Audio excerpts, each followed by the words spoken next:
Casal de sorte, hein? Hã? Como assim? Quem é cooperado Sicoob fortalece sua região e ainda pode concorrer a mais de 5 milhões de reais em prêmios. É mesmo? E como é que a gente participa? Contratou ou usou os produtos da promoção, já está concorrendo a 54 carros, 48 motos e muito mais. Amor, vamos nessa, vem! Promoção Sorte Assim só no Sicoob. Participe! Sicoob, faça parte. Bom dia, boa tarde, boa noite. Eu sou o professor Juliano Mazzola. Hoje é dia 1º de maio do ano de 2020 e nós vamos continuar falando sobre a nossa história de Nova Trento. Bem, hoje, Dia Mundial do Trabalho, eu, às 6 horas da manhã, ouvia na rádio a oração do nosso vigário paroquial, o Padre Flávio Feller, que nos falava sobre o dia de São José Operário.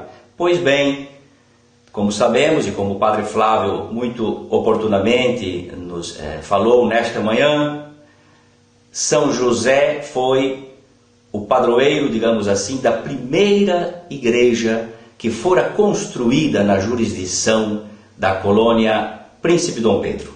Onde foi esta primeira igreja? Muitos falam aqui em Nova Trento, em Santa Ágata, outros na São Vigílio, no centro.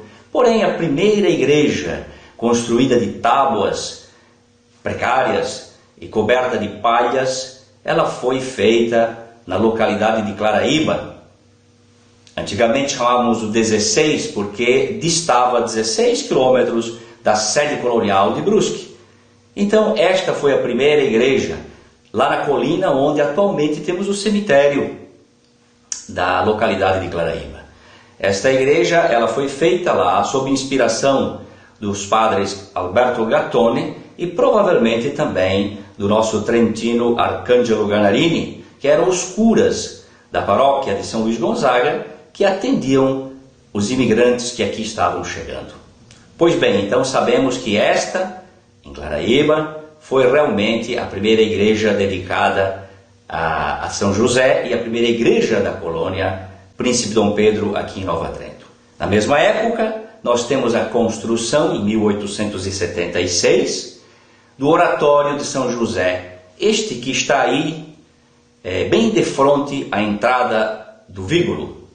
Este oratório foi construído aí também pelos nossos imigrantes que estavam chegando a partir de dezembro de 1875 e janeiro de 1876 e construíram então simultaneamente praticamente a igreja de tábuas dedicada a São José na Claraíba e também este oratório que fica bem na entrada do Vígulo, construído ali precariamente em 1876 e reformado do jeito que praticamente ele aí se encontra em 1916. Ambos dedicados a São José, operário. Hoje, oportunamente, o Padre Flávio nos lembrou que São José fora, então, o patrono da primeira igrejinha construída na colônia Príncipe Dom Pedro, portanto, aqui no futuro município de Nova Trento. Falando também ainda deste oratório de São José, da frente do Vígulo, nós temos que lembrar a história muito interessante que aconteceu aqui da tecelagem neotrentina. Por quê? Porque esta tecelagem neotrentina, que foi inaugurada aqui no município de Nova Trento em 1927, esta que foi praticamente a primeira indústria que Nova Trento teve, que aqui operou por mais de 40 anos, e da qual também nós estaremos recuperando a história, se tudo der certo, eu e meu amigo escritor Saulo Adame, estamos reunindo os documentos para recuperar este importante capítulo da história de Nova Trento.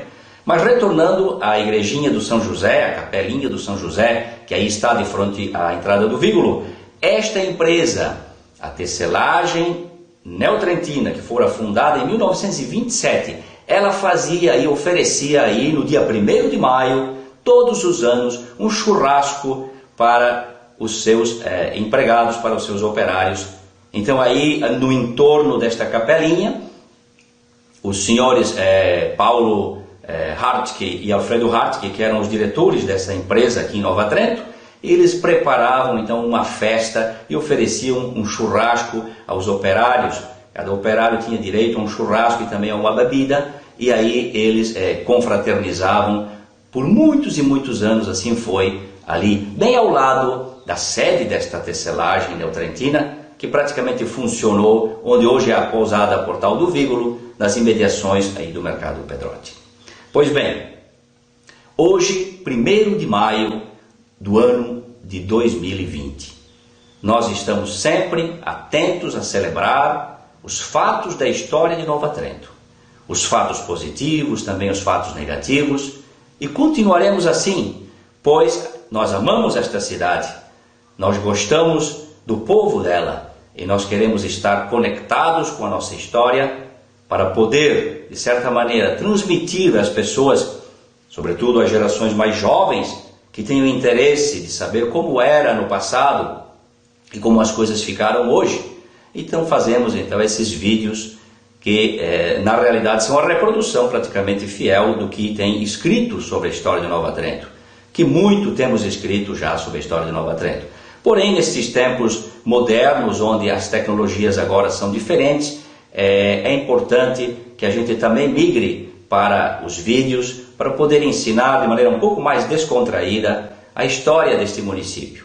Lembremos-nos que um povo sem história, um povo que não conhece a sua história, ele não tem elementos para poder enfrentar o presente e projetar o futuro. E nós aqui em Nova Trento precisamos muito disso. Renovar as nossas classes pensantes, renovar, de certa maneira, a classe intelectual que existe aqui, renovar também, na medida do possível, a classe política que aqui existe, para projetar o futuro desta cidade. Para projetar o futuro dela, nós, sem dúvida nenhuma, temos que conhecer a sua história.